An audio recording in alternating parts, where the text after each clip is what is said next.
ಜಾಸ್ತಿ ಎದೆ ಹೊಯ್ಲು ಮಾಡಬೇಡಿ. ನಾವು ಕುಂದಾಪುರದವ್ರು, ಸುಮ್ಮನೆ ಇಪ್ಪರಲ್ಲ. ಯಾಕೆ ಹೀಗೆ ಮಾತಾಡ್ತಾ ಇದ್ದೀನಿ?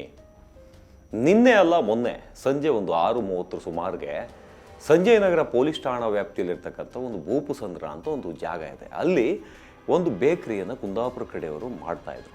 ಕುಂದಾಪುರದ ಕಡೆಯವರು ಆ ಒಂದು ಭಾಗದಲ್ಲಿ ಕಳೆದ ಒಂದು 15 ವರ್ಷದಿಂದನೂ ಮಾಡ್ಕೊಂಡು ಬಂದವರು.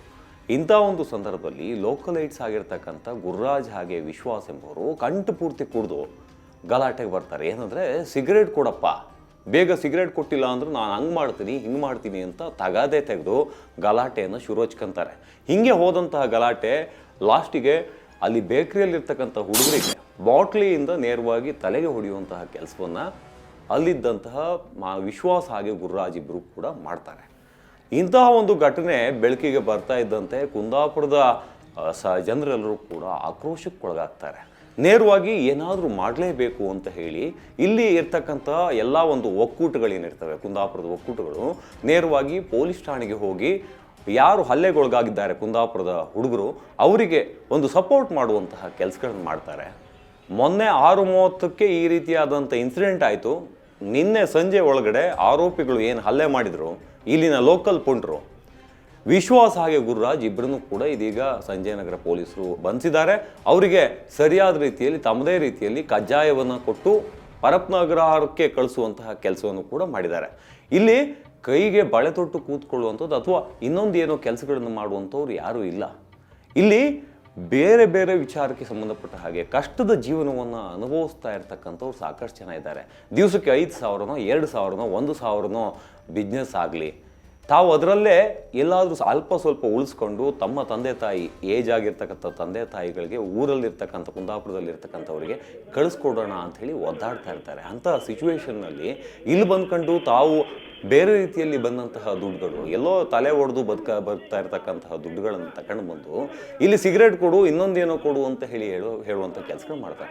ಸಿಗರೇಟ್ ಕೇಳೋದು ತಪ್ಪಲ್ಲ, ಟೀ ಕೇಳೋದು ತಪ್ಪಲ್ಲ, ಆದರೆ ಅಲ್ಲಿರ್ತಕ್ಕಂಥ ವಾತಾವರಣ ಹೆಂಗಿದೆ ಅನ್ನೋದು ನೋಡಬೇಕಾಗುತ್ತೆ. ಯಾಕಂತ ಹೇಳಿದ್ರೆ ಅಲ್ಲಿ ಸಾಕಷ್ಟು ಮಂದಿ ಸಿಗರೇಟು ಟೀ ಇನ್ನಿತರ ವಸ್ತುಗಳನ್ನು ಕೇಳೋದಕ್ಕೆ ಆ ಬೇಕರಿಗೆ ಬಂದಿರ್ತಾರೆ. ಅವರೆಲ್ಲರಿಗೂ ಕೂಡ ಯಾರು ಮೊದಲಿಗೆ ಬರ್ತಾರೆ ಅವರಿಗೆ ಪ್ರಾಧಾನ್ಯತೆ ಅಂತ ಹೇಳಿ ನೇರವಾಗಿ ಅವರಿಗೆ ಫಸ್ಟ್ ಕೊಡುವಂಥ ಕೆಲಸಗಳು ಮಾಡ್ತಾರೆ.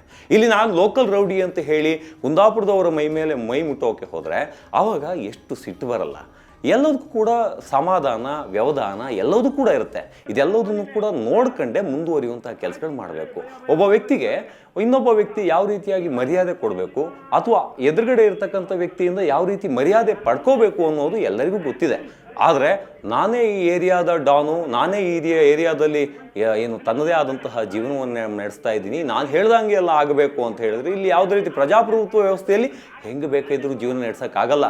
ಹೆಂಗಿರಬೇಕು ಹಾಗೆ ಇರಬೇಕು. ಮಾತಾಡುವಂಥ ಮಾತು ಕೂಡ ಹಿಡ್ದಲ್ಲಿರಬೇಕು. ಒಬ್ಬರಿಗೆ ರೆಸ್ಪೆಕ್ಟ್ ಕೊಟ್ಟು ಮಾತಾಡುವಂಥ ಕೆಲಸಗಳು ಮಾಡಬೇಕು. ಅದನ್ನು ಬಿಟ್ಟು ಬಾಟ್ಲಿಯಲ್ಲಿ ಹೊಡಿತೀನಿ, ನಾನು ಈ ಏರಿಯಾದಲ್ಲಿ ನನ್ನದೇ ಆದಂಥ ಒಂದು ಹವಾ ಮೇಂಟೈನ್ ಮಾಡ್ತಾ ಇದ್ದೀನಿ, ನನ್ನ ಹೆಸರನ್ನ ಇಡೀ ಏರಿಯಾಕ್ಕೆ ನಾನು ತೋರಿಸ್ಬೇಕು ಅಂತ ಹೇಳಿ ಹೋದರೆ ಈಗ ಏನು ವಿಶ್ವಾಸ್ ಮತ್ತು ಗುರುರಾಜ್ ಈ ಲೋಕಲ್ ಪುಂಟ್ರೇನಿರ್ತಾರೆ ಈಗ ಜೈಲಿಗೆ ಹೋಗಿ ಕೂತಿದ್ದಾರೆ. ಇದೇ ರೀತಿಯಾದಂತಹ ಒಂದು ಸರಿಯಾದ ಶಾಸ್ತಿ ಆಗುತ್ತೆ. ಯಾಕೆ ಕುಂದಾಪುರದವರು ಅಂತಲ್ಲ, ಯಾವುದೇ ಊರಿಂದ ಬಂದವರು ಕೂಡ ಎಲ್ಲ ಕನ್ನಡಿಗರೇ. ಯಾವ ಊರಿಂದ ಅಲ್ಲ, ಯಾವ ಒಂದು ಭಾಗದಿಂದ ಬಂದರೂ ಕೂಡ ಅವರು ನಮ್ಮ ದೇಶದವರೇ. ನಾವು ಅತಿಥಿ ದೇವೋಭವ ಅಂತಾರೆ. ಹೊರಗಡೆಯಿಂದ ಬಂದವ್ರನ್ನು ಕೂಡ ನಾವು ಚೆನ್ನಾಗಿ ನೋಡ್ಕೋಬೇಕಾಗುತ್ತೆ. ಅಂಥ ಒಂದು ಸಂಸ್ಕೃತಿ ಇರ್ತಕ್ಕಂಥ ನಾಡಿನಲ್ಲಿ ಕೂಡಲೇ ನಾನು ಒಂಥರ ಮೆಂಟಲ್ ಗಿರಾಕಿ ಅಂತ ರೀತಿಯಲ್ಲಿ ಯೋಚಿಸಿದರೆ ಅಥವಾ ಇನ್ನೊಬ್ಬ ವ್ಯಕ್ತಿಗೆ ಹೊಡೆದ್ರೆ ಅದು ಎಷ್ಟರ ಮಟ್ಟಿಗೆ ಸರಿ? ಅವನಿಗೂ ಕೂಡ ತಂದೆ ತಾಯಿ ಇರ್ತಾರೆ, ಈಗ ನಿನಗೂ ಕೂಡ ತಂದೆ ತಾಯಿ ಇರ್ತಾರೆ. ಎಲ್ಲದೂ ಕೂಡ ಗೊತ್ತಿದ್ದು ಈತನಿಗೆ ಏಟಾದರೂ ಕೂಡ ತಂದೆ ತಾಯಿ ಕಣ್ಣಲ್ಲಿ ನೀರಾಕ್ತಾರೆ, ಅವ್ರ ಮನೆಯವ್ರ ಕಣ್ಣಲ್ಲಿ ನೀರಾಕ್ತಾರೆ. ಅದೇ ರೀತಿ ಎದುರುಗಡೆ ಹೊಡೆಸ್ಕೊಂಡು ಕೂಡ ತಂದೆ ತಾಯಿ ಇರ್ತಾರೆ, ಅವರು ಕೂಡ ಕಣ್ಣಲ್ಲಿ ನೀರು ಹಾಕ್ತಾರೆ. ಇದೆಲ್ಲದನ್ನು ತಿಳ್ಕೊಂಡು ಈ ರೀತಿಯಾಗಿ ಮಾಡೋದು ಬಿಡುವಂತಹ ಕೆಲಸ ಮಾಡೋದು ಸರಿಯಲ್ಲ. ನಾನು ಕೂಡ ಕುಂದಾಪುರದವನೇ, ಆದರೆ ಯಾರು ಕುಂದಾಪುರ ಅದು ಇದು ಅಂತ ವಿಚಾರಗಳಲ್ಲ. ಎಲ್ಲಿ ಕಷ್ಟದಿಂದ ಒಂದು 400-500 ಕಿಲೋಮೀಟರ್ ದೂರಕ್ಕೆ ಇಲ್ಲಿ ಬಂದು ಕೆಲಸಗಳನ್ನು ಮಾಡ್ತಾರೆ, ಹೊಟ್ಟೆ ಪಾಡಿಗೋಸ್ಕರ ಬದುಕ್ತಾರೆ, ಅಂಥವ್ರ ಮೇಲೆ ಟಾರ್ಗೆಟ್ ಮಾಡಿ ಹೊಡೆಯುವಂಥದ್ದು ಎಷ್ಟರ ಮಟ್ಟಿಗೆ ಸರಿ? ಇದೆಲ್ಲ ಸರಿ ಬರಲ್ಲ. ಬೀಡ ಕಟ್ಟೋಕ್ಕೂ ಸಹಿ, ಬೀಡ ಕಟ್ಟಿಲ್ಲ ಅವ್ರ ಮೈ ಮೇಲೆ ಮುಟ್ಟಕ್ಕೆ ಬಂದರೆ ನಾವು ಕಾನೂನು ರೀತಿಯಲ್ಲಿ ಹೋರಾಡೋಕ್ಕೂ ಸಹಿ. ಗೊತ್ತಾಯ್ತಾ?